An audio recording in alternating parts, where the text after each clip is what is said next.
all are doing great.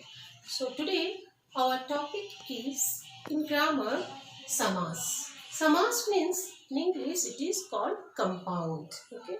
So before gonna start, I have to say what is the meaning of samas. Samas means like some means pass, just near. Okay. As yani some as, some plus as. Some means pass, near, us means रखना, की मतलब you just like पास रखना. ठीक है.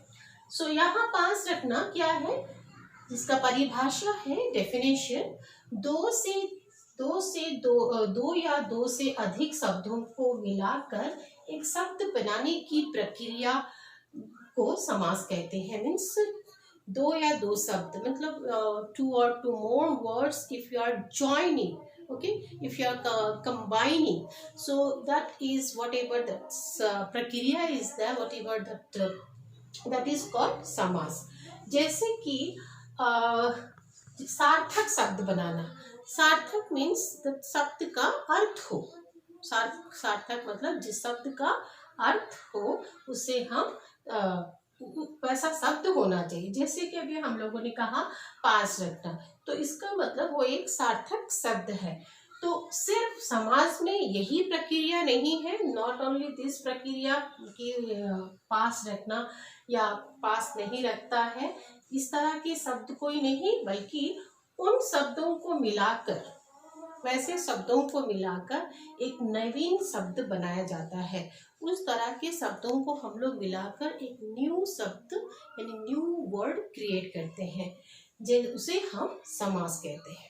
जो शब्द को हम लोग मिलाकर न्यू, जो इस प्रक्रिया ना कि ये प्रक्रिया जो भी है, वटेवर जिसका जो क्रिया है, whatever here work is there, it is not only doing that कि एक सार्थक शब्द को, एक मीनिंगफुल शब्द को बनाना, ना कि उसका मतलब ये है कि एक न्यू वर्ड को भी क्रिएट करना, उसे हम समास कहते हैं.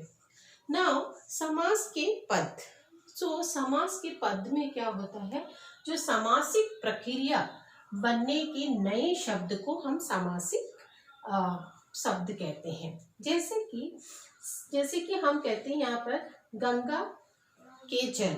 सो यहाँ पर समस्त पद यानी कि यहाँ पर हम ये गंगा के जल, सो यहाँ पर गंगा के जल को हमने अलग अलग करके लिखा है. तो यहाँ गंगा जल, राइट.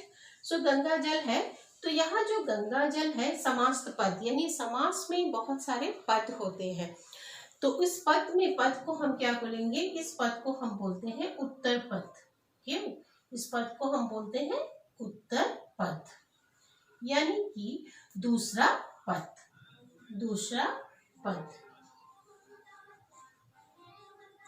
और इसे हम गंगा को बोलते हैं हम पूर्व पद. पूर्व पद. तो ये है पहला, इसको कहते हैं पहला पद.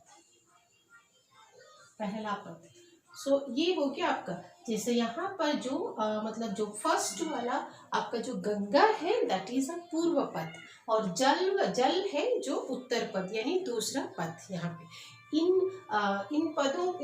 पूरे पदों को मिलाकर जो हम बनाते हैं, इसी को हम समस्त पद कहते हैं.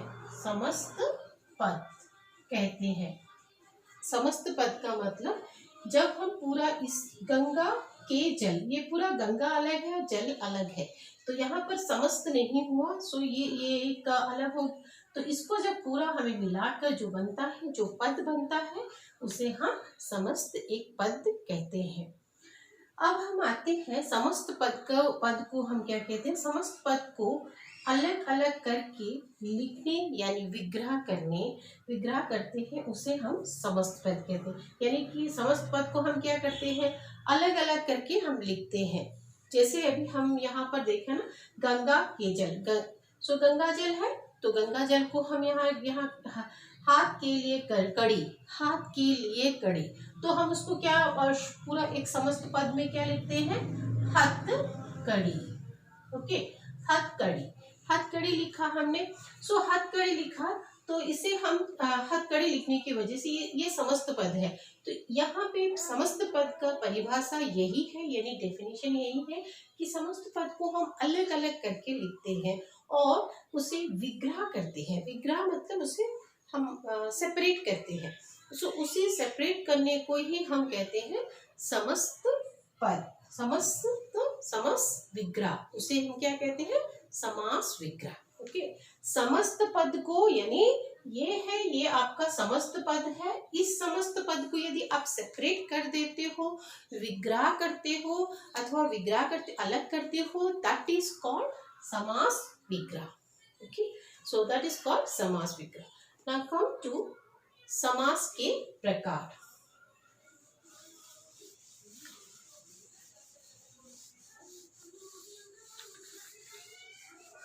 समास के प्रकार। समास के कितने प्रकार हैं? समास के प्रकार। समास के प्रकार यानी कि पहला हम लिखेंगे तत्पुरुष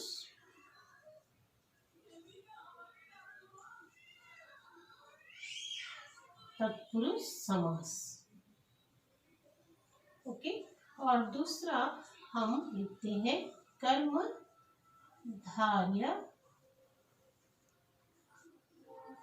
कर्मधारय समास। ओके, और तीसरा हम लिखते हैं द्विगु समास,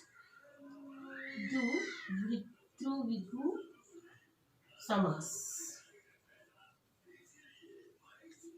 समास। और चौथा आपका होगा द्वंद्व समास।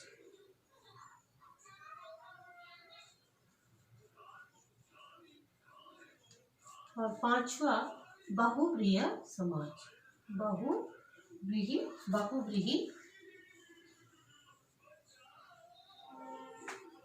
समास। और छठा होता है आपको अव्यायी समास।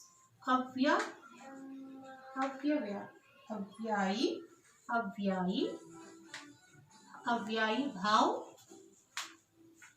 समास। ठीक है। सो तत्पुरुष समास क्या है? सो पहले मैं जस्ट आपको एक्सप्लेन करती हूँ तत्पुरुष समास क्या है। तत्पुरुष समास का मतलब है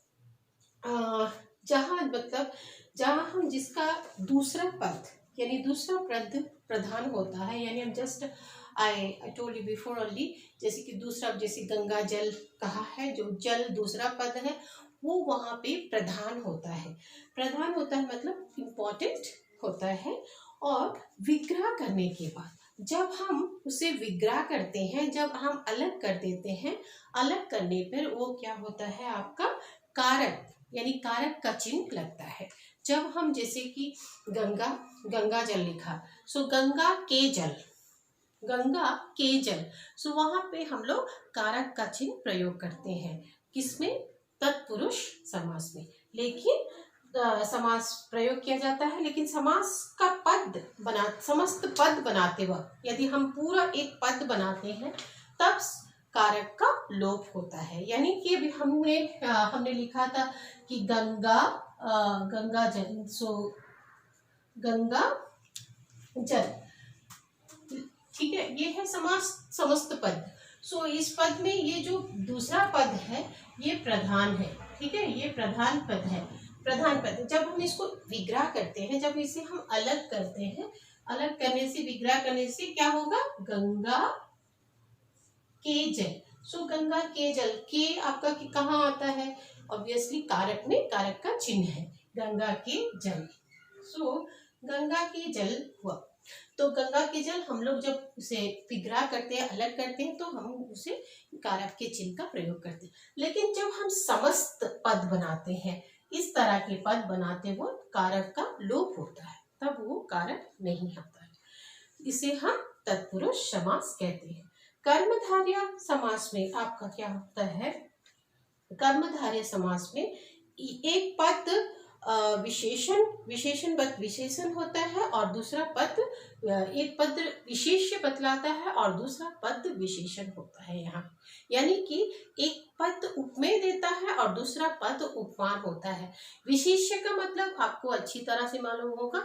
विशेष्य यानी जो विशेषता बतलाता है, यानी कि विशेषण जो है, जो संज्ञा या सर्वनाम का जो विशेषता बतलाता है उसे हम विशेषण कहते हैं। उसी तरह जो संज्ञा का जो विशेषता बताया है उसे हम विशेष्य कहते हैं। तो इसी तरह यहाँ पे उपमेय, उपमेय का मतलब जो हमें तुलना किया जाता है, जिसका उपमा दिया जाता है, या और उपमान मतलब जिसका दिया गया। सो इस तरह इसे हम कर्मधारय समास कहते हैं। हम और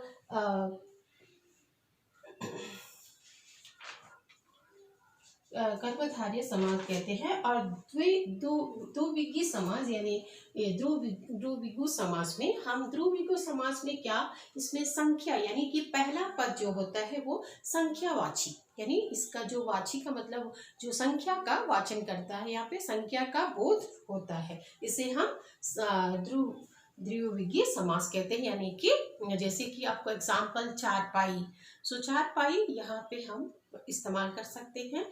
सो दिस इज कॉल्ड द्विविगी समास।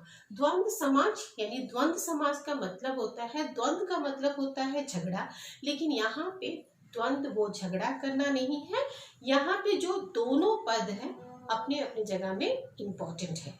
सो जैसे कि माता पिता, तो यहाँ क्या होता है, वहाँ दोनों पद, माता भी एक पद है, जैसे यहाँ पे हमने लिखा माता और पिता। सो माता और पिता, सो माता पिता जो होता है ये दोनों इम्पोर्टेंट है, प्रधान है जो। लेकिन हम जब समस्त पद उसे लिखते हैं, हम जब उसका पद लिखते हैं, लेकिन उसके बीच में हम योजक चिन्ह यूज करते हैं। योजक यानी जैसे कि हम माता पिता ऐसे डैश करके हम लिखते हैं, है ना।